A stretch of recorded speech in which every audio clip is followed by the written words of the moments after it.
அஸ்ஸலாமு அலைக்கும் வரஹ்மத்துல்லாஹி வபரகாத்துஹு. வணக்கம், good evening.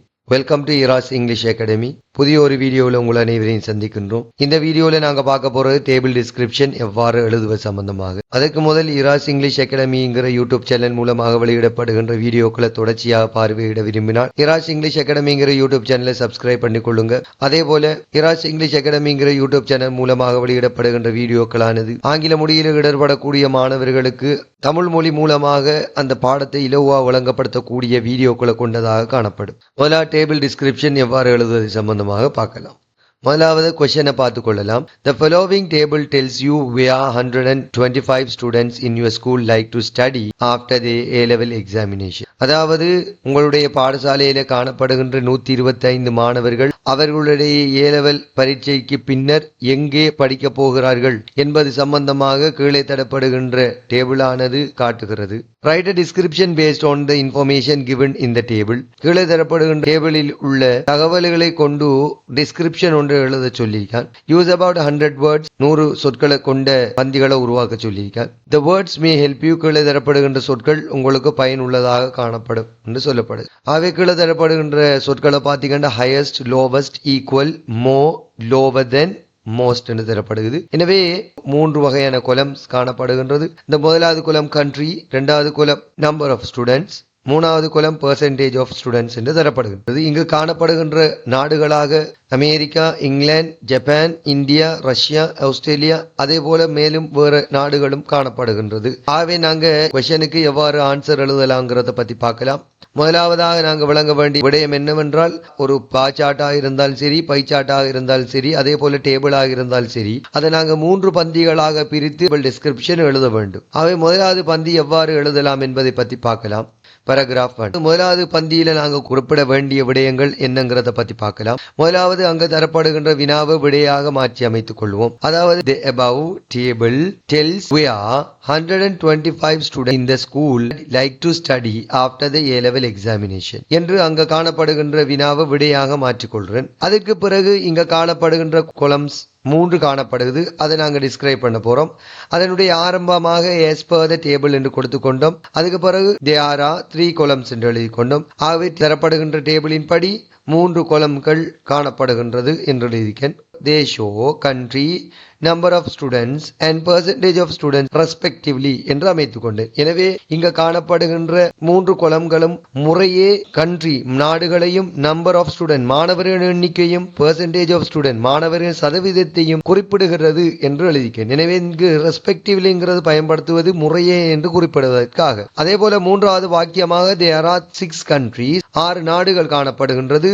such as America, England, Japan, India, Russia and Australia என்று முதலாவது கொலத்தில் காணப்படுகின்ற 6 நாடுகளையும் டிஸ்கிரைப் பண்ணி கொண்டு இந்த டேபிளுக்கு அமைக்கப்படுகின்ற முதலாவது பந்தியில நாங்க 3 விடயங்களை உள்ளடக்கிக் கொள்வோம். முதலாவது வாக்கியமாக கொஸ்டின் ஆன்சர் மாற்றிய வாக்கியத்தை எழுதி கொள்வோம். அடுத்ததாக இரண்டாவது வாக்கியமாக அங்க காணப்படுகின்ற கொலம்ஸ் 3னுடைய பெயர்களையும் எழுதி கொள்வோம். மூன்றாவது வாக்கியமாக அங்க காணப்படுகின்ற கண்ட்ரிஸ் நாடுகளை நாங்க இங்க குறிப்பிட்டுக் கொள்வோம். ஆகவே முதலாவது paragraph எவ்வாறு எழுதலாம் என்றதை பத்தி பார்த்தோம். அடுத்ததாக இரண்டாவது paragraph எவ்வாறு எழுத முடியும் என்பதை பத்தி பார்க்கலாம். paragraph 2. இந்த paragraph 2ல நாங்க செய்ய வேண்டிய விடயம், எங்களுக்கு தரப்பட்ட சொற்களை பயன்படுத்தி தரப்பட்டுள்ள டேபிள்ல காணப்படுகின்ற அந்த நாடுகளை கண்ட்ரிய வர்ணிக்க வேண்டும். நான் ஆரம்பத்தில் according to the டேபிள்ல தரப்பட்ட தரவுகளின் படி என்று ஆரம்பித்திருக்கிறேன். அது தொடர்ச்சியாக the highest number of students, இங்கு காணப்படுகின்ற அது கூடிய எண்ணிக்கையான மாணவர்கள் like to study. நீங்க பாத்தீங்கன்னு சொன்ன ஆரம்பத்தில் நான் தந்தது போல இந்த வினாவில like to study என்று தந்திருந்தான்.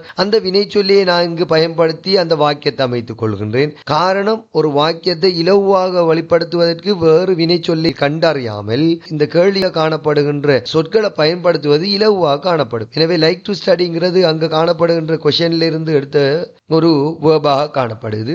அமெரிக்கா என்று கொடுத்திருக்கின்றது. ஆகவே அது கூடிய எண்ணிக்கையான மாணவர்கள் படிக்க விரும்புகின்ற இடம் அமெரிக்கா என்று காணப்படுகிறது. அதனுடைய எண்ணிக்கை it is 30 என்று கொடுத்திருக்கின்றது. அதே போல நீங்க அனைவரும் கேட்கக்கூடிய அடுத்த வினாவாக இங்கு நான் 30 என்கின்ற நம்பரை தானே கொடுத்திருந்தேன். அப்ப நீங்க நினைக்கலாம் இங்கு பெர்சன்டேஜ் நீங்க குறிப்பிடலையே என்கிறத நினைச்சு கொள்ளலாம். அதுக்காக வேண்டி தான் நான் அடுத்த வாக்கியத்தை அமைச்சு கொண்டிருக்கேன் பாருங்க. while அதே வேளை the lowest percentage of student. எனவே இங்க நான் பெர்சன்டேஜ் குறிப்பிட்டிருக்கேன். ஆகவே உங்களுக்கு விரும்பினா நம்பரை எழுதணும்னு சொன்னா அதனுடைய ஆரம்பத்தில் நீங்க நம்பர் ஆஃப் கொடுத்து கொள்ளுங்க, அல்லது பெர்சன்டேஜ் கொடுக்கணும்னு சொன்னா பெர்சன்டேஜ் ஆஃப் கொடுத்து கொள்ளுங்க.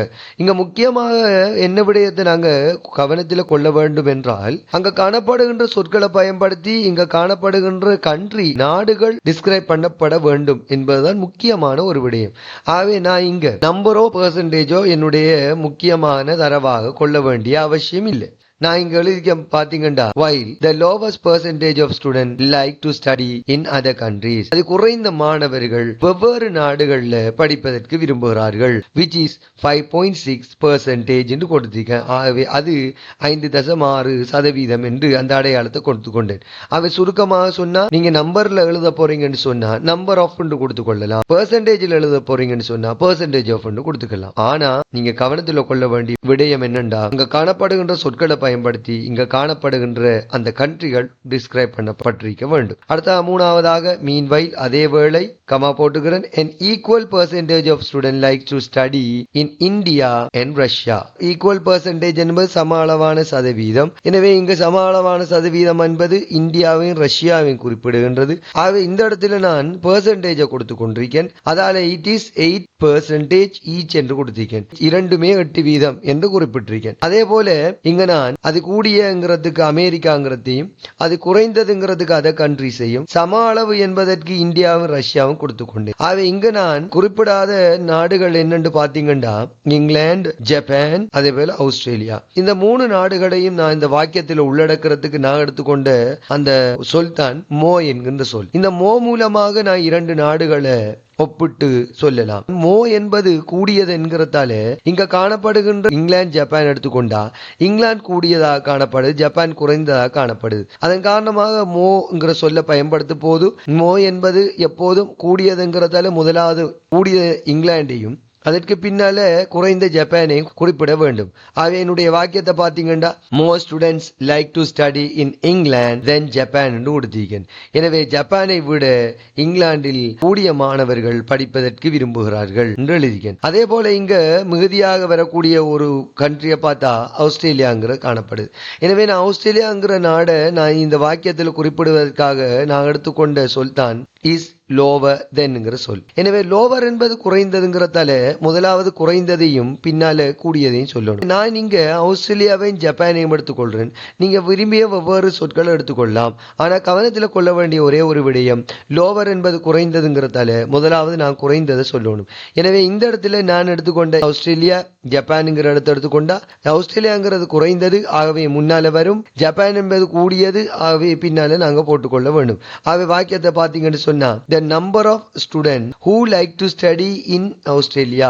ஆஸ்திரேலியாவில் கற்பதற்கு விரும்புகின்ற மாணவர்களின் எண்ணிக்கையானது is lower than குறைவாக காணப்படுகின்றது. the number of students who like to study in Japan. ஜப்பானில் கல்வி கற்க விரும்பும் மாணவர்களின் எண்ணிக்கையை விட என்று அர்த்தம். என்னுடைய வாக்கியத்தை நீங்க பாத்தீங்கன்னா இந்த இடத்துல குறிப்பிட வேண்டிய ஒரு விடயம் லோவர்ங்கிறத பயன்படுத்தும் போது நடுவில் வந்த சொல்ல பயன்படுத்தணும். அது மட்டும் இல்லாமல் அந்த வாக்கியத்தை எழுதும் போது is lower than என்று அமைத்துக் கொள்ள வேண்டும். அடுத்ததாக நாங்க 3வது பேராகிராஃப் எவ்வாறு எழுதலாம் என்பது சம்பந்தமாக பார்க்கலாம். பேராகிராஃப் 3 இந்த இடத்துல நாங்க வளமையாக இறுதியாக குறிப்பிட வேண்டிய விடயம் ஒன்று காணப்படும். எனவே இந்த இறுதியாக குறிப்பிடுவது ஒன்று நம்மளுடைய ஒப்பீனியன் அல்லது நம்மளுடைய சஜஷன், ரெண்டிலே ஏதாவது ஒன்று குறிப்பிடலாம். எனவே நான் இங்க குறிப்பிட்டிருக்கிற என்னுடைய ஒப்பீனியனை இவென்ச்சுவலி இறுதியாக we can assume that எங்களால ஊகித்துக் கொள்ள கூடிய விடயம் என்னவென்று பார்த்தால் the most students like to study in America.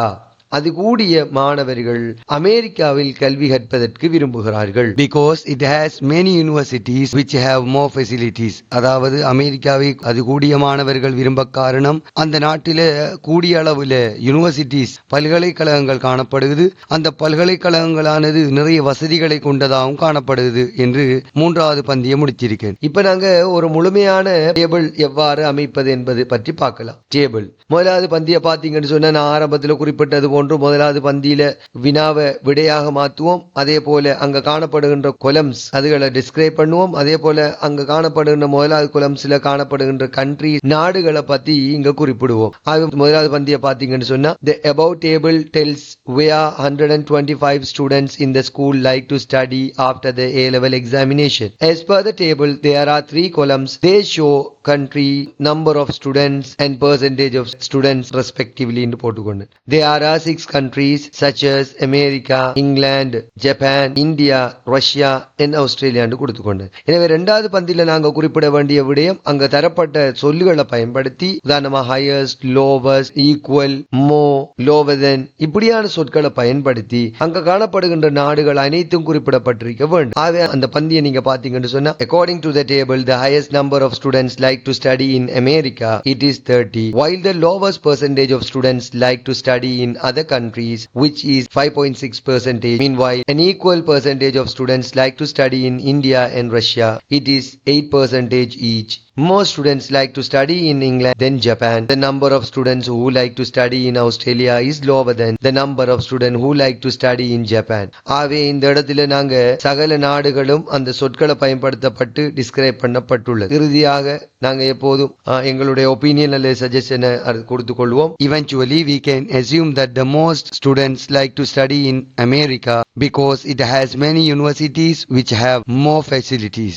மூணு பந்திகளை கொண்ட டேபிளை எவ்வாறு எழுதலாம் என்கிற சொல்லி பார்த்திருந்தோம். எங்களுடைய இராஸ் இங்கிலீஷ் அகாடமிங்கிற யூடியூப் சேனல் மூலமாக தொடர்ச்சியாக வீடியோக்கள் வெளியிடப்படும். அவ்வாறான வீடியோக்களை தொடர்ச்சியாக நீங்க பார்வையிட விரும்பினால் இராஸ் இங்கிலீஷ் அகாடமிங்கிற யூடியூப் சேனலை சப்ஸ்கிரைப் பண்ணிக்கொள்ளுங்க. அதே போல இந்த மாதிரியான வீடியோக்கள் உங்களுக்கு பிடித்திருந்தால் லைக் பண்ணிக்கொள்ளுங்க. அதே போல ஏனையோருக்கு பயன்படக்கூடியதாக இந்த வீடியோ காணப்பட்டால் மற்றவர்களுக்கு ஷேர் பண்ணிக்கொள்ளுங்க. அடுத்த வீடியோல உங்கள் அனைவரையும் சந்திக்கலாம். அஸ்ஸலாமு அலைக்கும் வரஹ்மத்துல்லாஹி வபரகாத்துஹு. வணக்கம்.